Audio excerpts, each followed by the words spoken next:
our merchandise exports has crossed $400 billion, the highest ever in India's history, with two waves of COVID, the second and the third, during this fiscal year, April to March. We'll close at about $410 or $415 billion. Services without travel, hospitality and tourism is the highest ever in India's history, to about $250 billion. And all of this comes on the back of the world looking at India as a trusted partner.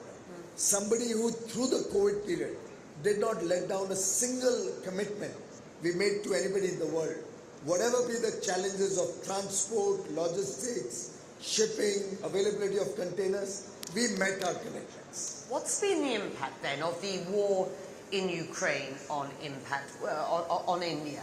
How concerned are you at this clear worry about an increase in commodity prices, the inflationary effect of a war on top of what was anyway an extremely worrying global inflationary environment, coming as it does on the back of the COVID pandemic? What are your thoughts? Becky, first of all, India and all Indians are a very peace-loving country.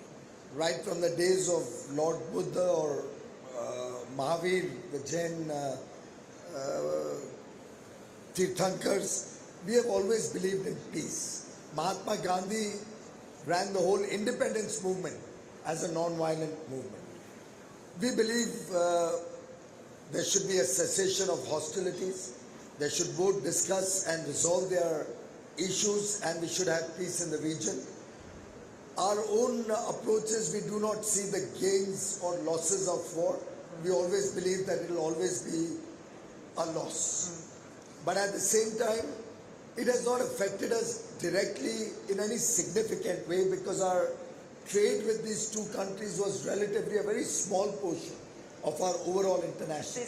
There is a bigger picture here, isn't there? Because why risk not just the ire of Washington, but the possibility of secondary sanctions when India takes the position that it does in not choosing a side? Look, clearly the opportunity to buy oil from Russia at hugely discounted prices makes economic sense, particularly at a time of rising food prices and fuel prices, which are burning a huge hole in the average Indian's pocket. But I wonder whether you will just address what must be a very delicate balancing act, given your relations, your significant relations, on a political and economic basis with Washington.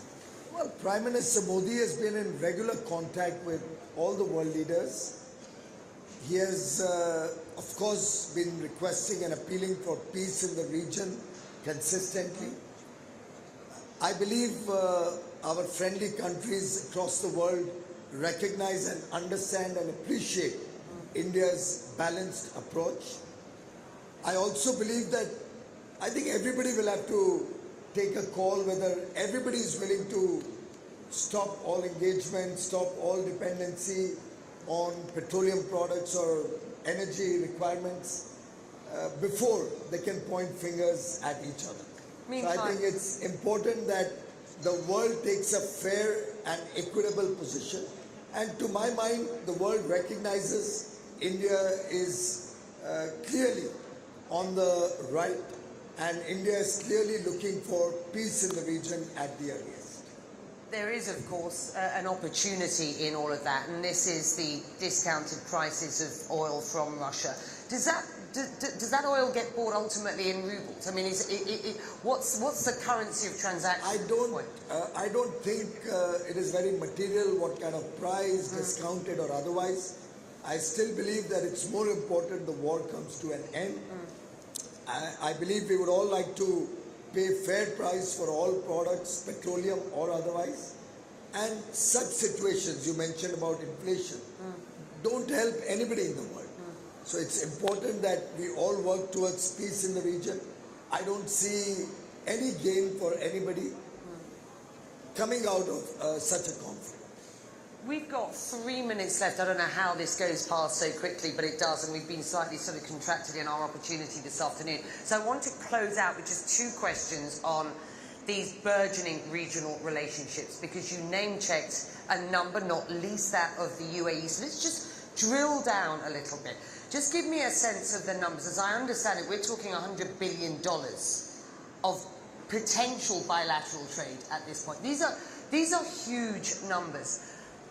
Walk me through why it is that the relationship, the bilateral relationship that we are witnessing here with the UAE makes sense, and how, and just how much substance is there at this point? Obviously, it's been one of the quickest deals that's ever been cut, so I don't expect you to tell me there's been much more than the sort of MOUs that we all know about today. But is there, what's the potential for substance in this? Becky, we started out on this arrangement because we really look upon the UAE as a strategic partner, as a country which has always stood by India as a friend. We have worked together even during the COVID period to ensure food security in India, to ensure energy security in India. We have 3.5 million persons of Indian origin in the UAE. They were looked after by our brothers and sisters in the UAE like family. We never got a single call from anybody in Dubai, in Abu Dhabi, in all the Emirates that they need to get back home or they're having any problem. They were taken care of by this country as much as their very own. So I think this is a relationship which has dimensions far, far beyond trade. And the trust and respect, the bond and the cultural affinity we've had over centuries is just unique. Point one. Point two, ever since we announced the CEPA, I've been engaging with businesses on both sides. So I'd like to tell you we've reset this $100 billion target. That's what came out of the papers initially in terms of what we got from the businesses. But let me tell you what's happened since then. This morning, I inaugurated an office of the Gem and Jewelry Export Promotion Council, and they told me they're going to triple the export of their products to the UAE.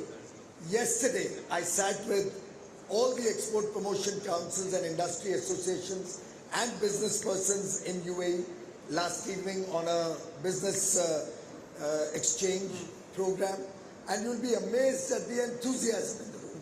You'll be amazed to see the kind of bonhomie, the kind of commitments they were making. One sector telling me, one cotton textile telling me, we are at 2 billion, 2 years we'll be at 4 billion.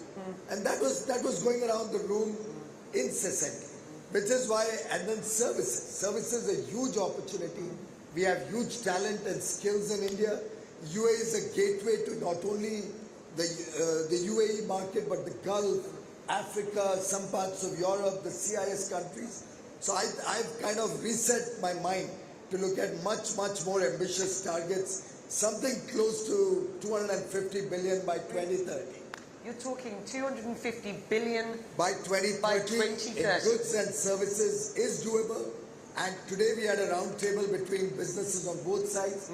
We had over $1 trillion sitting in that room in terms of market cap of the business persons there. If I had to get you to just delineate where the sort of top 5 sectors were that you believe could drive those sort of numbers, which will be music to the ears of many people in this room. It should be music to the ears of many people just listening to this conversation today, because we need this sort of optimism. So give me the 5 top sectors. Where do you think that action is?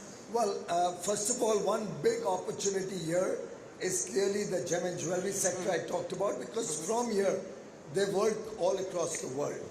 Another big area that Dubai or UAE can really expand trade with India on is textiles, both man-made, cotton, and the associated leather products, footwear, that stream of products that India is very good at.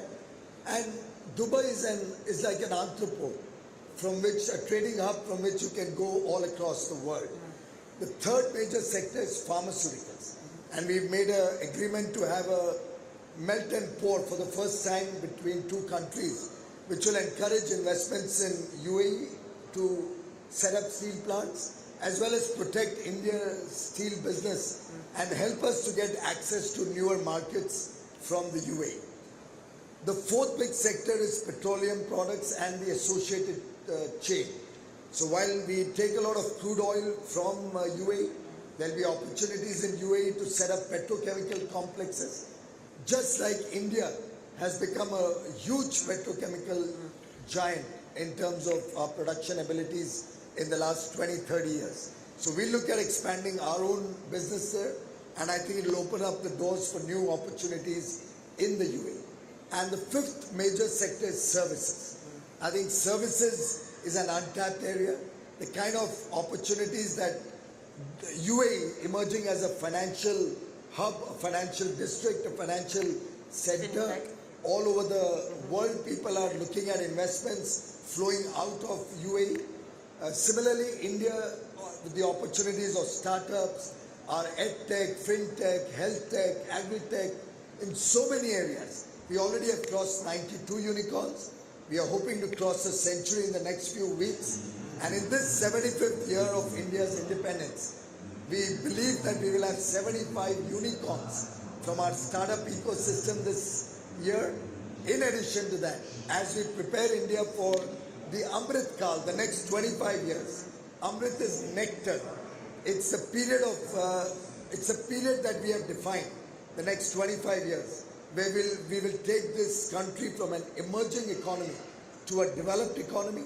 We want to see the prosperity of 1.35 billion Indians, give every child born in India a better quality of life, and we in India are committed to make it happen in 25 years. What an optimistic note from the Minister joining us here today. Thank you very much indeed for joining us. I'm going to let you go to your National Day celebrations. Thank you, sir. Thank you so much. Very, very much.